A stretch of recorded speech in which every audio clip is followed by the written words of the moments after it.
Hi, I just wanted to do an addendum to the narcissistic video I just did. I wanted you also to know that some narcissistic people are just out there. They're grandiose, they're bullies, they're I'm better than you, you suck.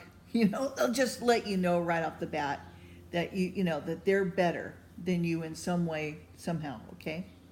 The covert will sneak in under your skin, and you won't even know until it's too late. And then all these crazy making things will happen. Then you'll know. But it might be a while. It might be years. You might think nothing. You may not even know about that this thing even exists. That's why I think it's good that it's getting out there. With videos like this one and many others. There's a post that I want to read. I want to give Alexandra Dvorak,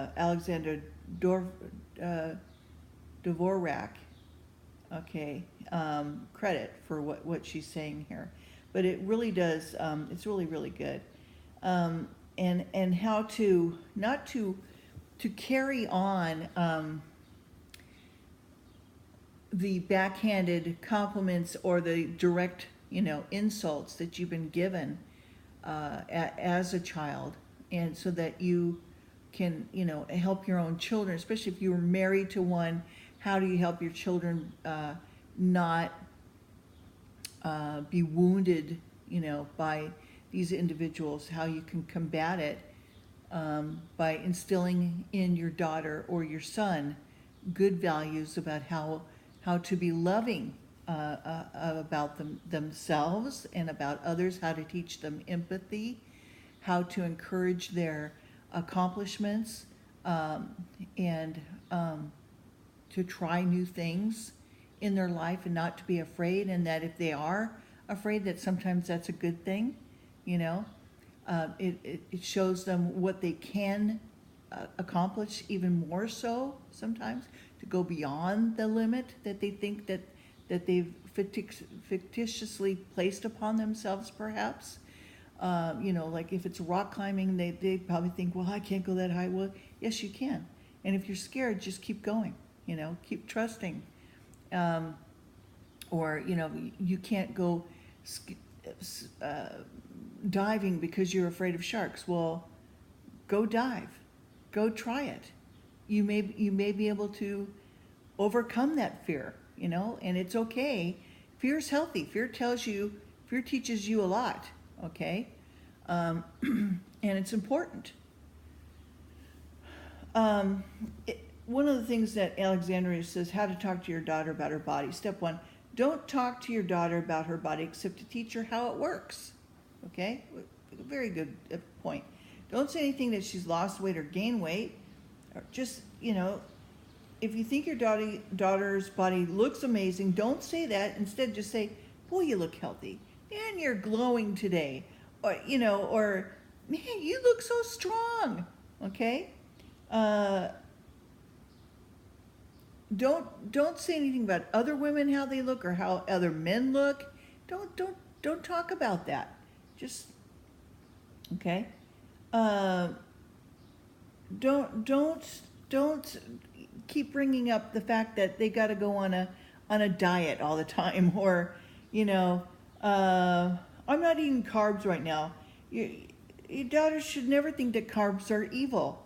You have to teach her how to eat, to eat a balanced meal. Okay, don't shame them over what you eat. It only leads to shame about yourself. Okay. Encourage your daughter to do exercise, like run, okay?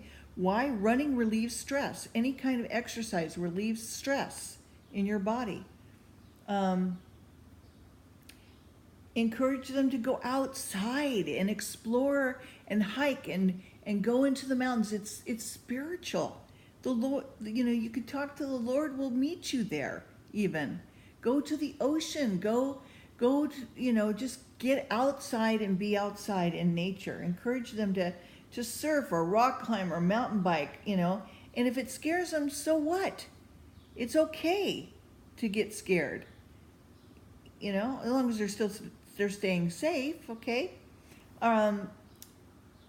Help your daughter to love different sports. It could be soccer, it could be baseball, it could be basketball, it could be hockey, it could be whatever, okay?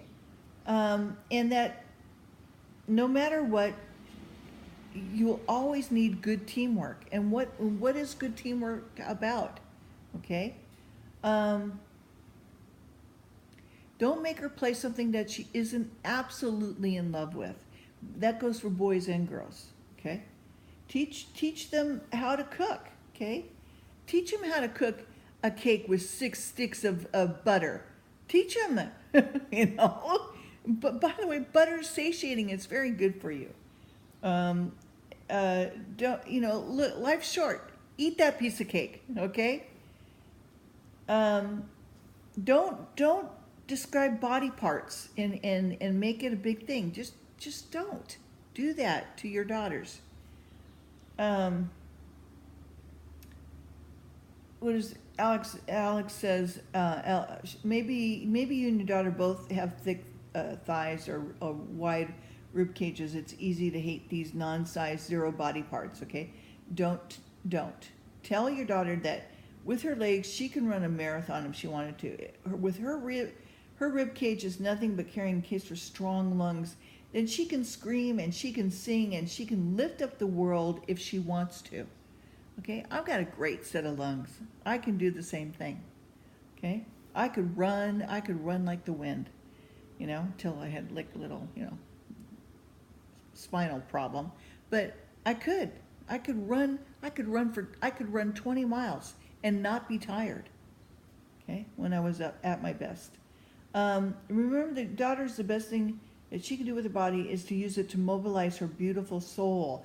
We are souls, okay? In this body.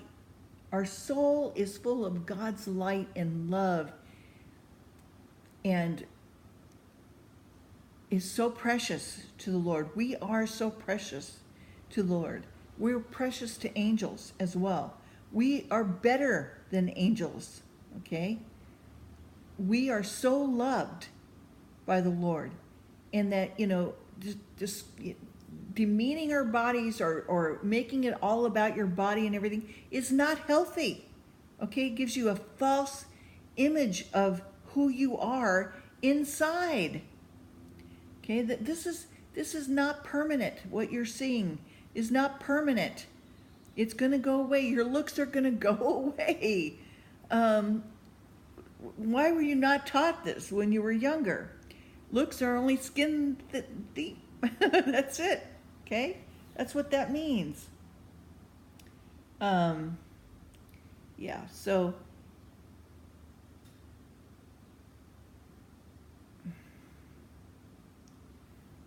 anyway, I just wanted you to know that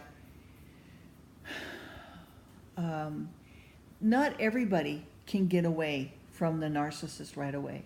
I remember one time my father used to play this game that would give him a chance to get some sexual abuse out of us, okay? And one time he had thrown my brother down some steps of the cabin that we were staying at. Could have broke his neck, could have killed him. And my brother was so upset. He I think he was about 10 or 11 years old. And that was it. He was done. Wanted to go to the police. And asked me to take him to the police. I didn't want to go because I knew that it would break up our family. And we had other adults in the house who were Christian-loving adults, and I wanted to go to them first to see if they couldn't talk my dad down his manic, you know, rage. And then perhaps we could, you know, later talk to our mother and get her to divorce him. She always thought she had to stay with him because of us, and that's not always the case. Mothers, if you're married to a narcissistic person, or, you know, or your husband, you're married to a narcissistic woman, get the hell out. Take your children, protect them, and get out. Find shelters. There's plenty nowadays. There's no excuse to not get out, find a shelter, get help. Domestic help runs both ways for men and women. And find yourself a temporary situation. Yes, it's going to be hard. Yes, it's going to be a pain in the ass. And yes, it's not going to be comfortable. But sometimes you got to go through that to get away from these crazy people in your life and protect your children. Okay? My mom wasn't strong enough to do that. She didn't have any of those things in place. And this is like the 50s, 60s, 60s, 70s. It still wasn't that great back then. Okay, now it is. Now it's much better. So there's no excuse of why you can't get out and protect your children. And if you know somebody in your family is that way, don't ever let them near your children. They will abuse them. They will verbally, maybe sexually. Do not let, if you know your neighbor is a narcissist, don't have your grandkids, your kids near them at all. Okay? That's my advice. Do not do it. Don't feel sorry. Oh, but that's the psychotic murderer next door. But he was so nice. He was always so nice, or she was always so nice. I would have never believed that they were. Yeah, right. Okay? Don't trust them. They cannot be trusted. They are liars. And they are the sons and daughters of Satan, and Satanists. Okay? They really are no good people because they will refuse to get help. Why? Because they think they're perfect. Okay? They think they're perfect. There's nothing to change. That they don't have to. They honestly believe that. They cannot see, even though they love looking at themselves in the mirror, they can't see it. They're blocked. They have, put up these walls inside of themselves, and they cannot see just how sick of an individual they are. Doesn't excuse the fact that if they're told and time and time again that they need help, that they should go get help. And if they go, they can wrap their finger around some of these other therapists who don't know what the hell they're talking about. Okay? Or they're narcissistic themselves. So you got to be careful about who you go to. Make sure you know that they're not narcissistic and that they know what the hell they're talking about as far as therapist goes. So, yeah. My advice, cut the cord, get the heck out of Dodge, okay? That's what I would say, easily.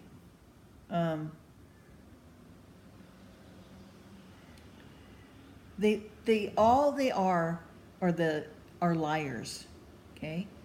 They lie, they cheat, they have all kinds of people on the side. You wonder where did all your money go? They've got lovers on the side, they've got people, why would a narcissistic 65-year-old want anything to do with a 30-year-old? Really, why? That's not healthy, okay? Why would they want to have those people? They want something from them. They want to be admired, they want sex, they want money, they want security, they want a slave, they want anybody to do something for them that they can use and manipulate to abuse, to take advantage of. They are liars. Okay? So do not give an ounce of your time or your love or compassion to these people. Don't do it.